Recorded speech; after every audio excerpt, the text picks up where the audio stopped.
There is a backlog of Crown land applications, and officials from the Ministry of Environment and District Administration say there are currently 8,000 outstanding Crown land applications, some dating back as far as 2003.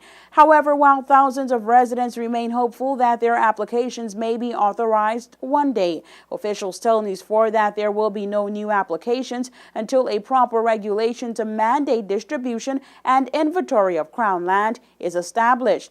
District Commissioner of Lands Tatum Clairvaux says the freeze has left some 4,000 applications in Providenciales and some 2,000 in the sister islands at a standstill. Until we have a total handle on the system, until we are able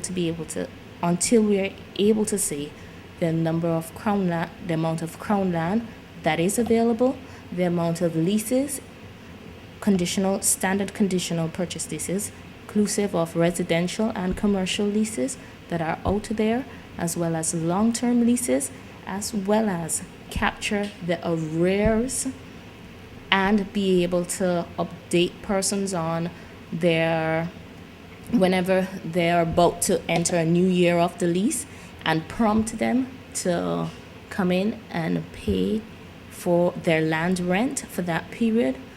Clairvaux tells News 4 that a policy called the Manual of Crown Land Administration is being drafted and will be ready for public presentation by December. During the Commission of Inquiry, Commissioner Sir Robin Auld found that there was a deficiency of resources in the department and that there were no constitutional provisions to regulate the Crown land policy. The previous policy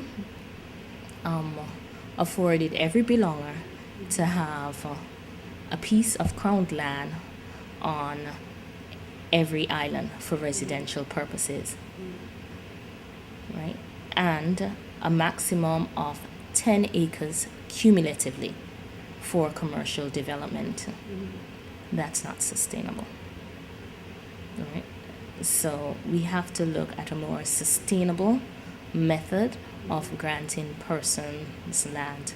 Clairvaux explained that if that Crown land policy is passed, outstanding applications will once again be considered. Because we do think that the public need to have that information to understand the situation that we're in and that we're faced with.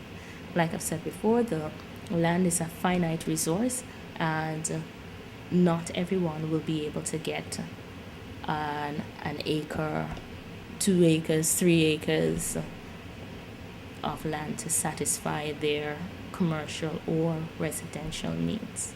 Clairvaux went on to note that individuals with Crown land offers must pay their leases or freehold payments to avoid getting their land taken away by the Crown. Crown Land Unit has already begun issuing notices to persons who are in arrears in their Crown land rent, and we're encouraging persons to come in and settle their arrears, because the next step, if their rent is not paid after a certain period, we will have to take them to court to recover the arrears, and we may even have to recover the land.